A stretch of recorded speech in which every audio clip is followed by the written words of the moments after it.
Bonjour.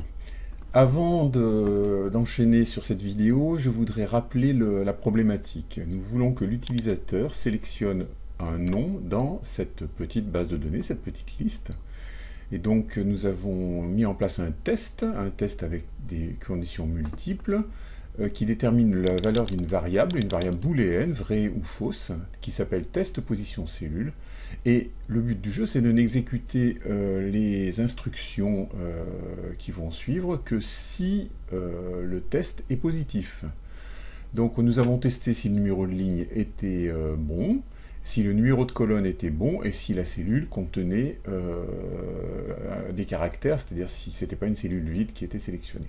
Donc on se retrouve avec cette variable test position cellule qui peut prendre la valeur vraie ou 1 si tout est OK et on peut continuer le programme, ou false si il faut que l'utilisateur sélectionne une autre cellule, et dans ce cas il faudra soit sortir de la macro, soit afficher un message, soit redemander l'information, et il faudra absolument ne pas traiter les données. Alors une solution qui s'avère assez peu élégante mais qui est possible, c'est d'utiliser le test if-then, et de tester si la position de la cellule n'est pas satisfaisante. Dans ce cas, on va envoyer un petit message et puis on va sortir de la macro. Donc je vais taper une instruction if. Je vais tester donc la variable test position cellule, qui est une variable booléenne vraie ou fausse. Donc si test position cellule, donc si c'est vrai, le if amènera à l'enchaînement de l'instruction. Then, et là, l'idée c'est qu'il faut lancer le programme maintenant. Mais comme pour lancer le programme, il va falloir plusieurs lignes, l'idée c'est peut-être de tester si la position de la cellule est égale à false. Alors, il faut sortir.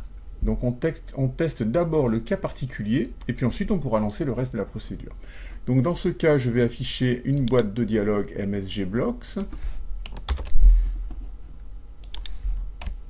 Donc MSGBox, sélectionnez un nom s'il vous plaît, parce que l'utilisateur n'a pas sélectionné une cellule qui est satisfaisante. Et ensuite, on va voir qu'il est possible de continuer à saisir sur la même ligne plusieurs instructions, même si c'est assez peu élégant, en appuyant sur deux points. Ça veut dire au programme, tu vas exécuter la boîte de dialogue, et ensuite tu vas continuer sur la même ligne. Et donc, après ces deux petits points, on va lui donner une instruction qui est de sortir de la macro. C'est-à-dire, on arrête le traitement, on sort de la macro, et cette instruction s'appelle exit sub. Donc là, on se retrouve avec un test qui a été réalisé. Si le test est mauvais, alors on affiche un message et on sort de la macro. Et dans les autres cas, on va traiter les informations. Alors on peut afficher par exemple ici pour notre programme une petite boîte de dialogue qui va être MSGBox, bravo, vous allez sélectionner une cellule valide. Et en fait, concrètement, c'est ici qu'on va enchaîner les 10 ou 15 lignes de programme qui vont permettre le traitement de la base de données. Voilà, cette solution est intéressante, assez simple, mais inélégante, et donc il est possible de fonctionner de manière plus élégante en utilisant l'instruction if, then, et en traitant le cas particulier else, si jamais l'utilisateur n'a pas sélectionné les bonnes conditions.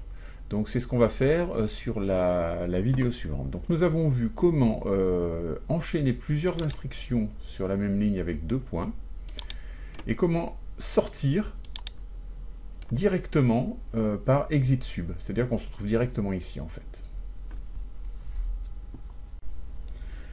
Alors je vous propose de tester cette petite procédure. Si je clique sur une cellule qui est vide mais qui est dans la bonne colonne et que je lance la procédure, sélectionnez un nom s'il vous plaît. Si je clique sur une cellule qui n'est pas dans la bonne colonne et qui est dans les lignes satisfaisantes mais qui n'est pas dans la bonne colonne, eh bien sélectionnez un nom SVP, même chose, on se retrouve toujours dans cette situation-là.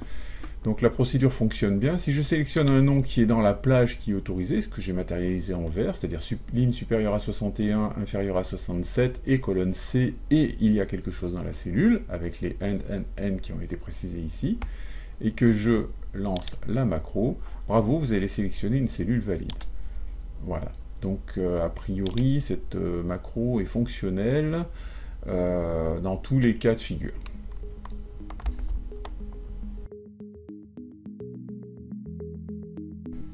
Je vous encourage à consulter ma chaîne YouTube Format 10 et à venir vous inscrire et consulter les cours qui sont en grande partie gratuits sur moodle.format10.org.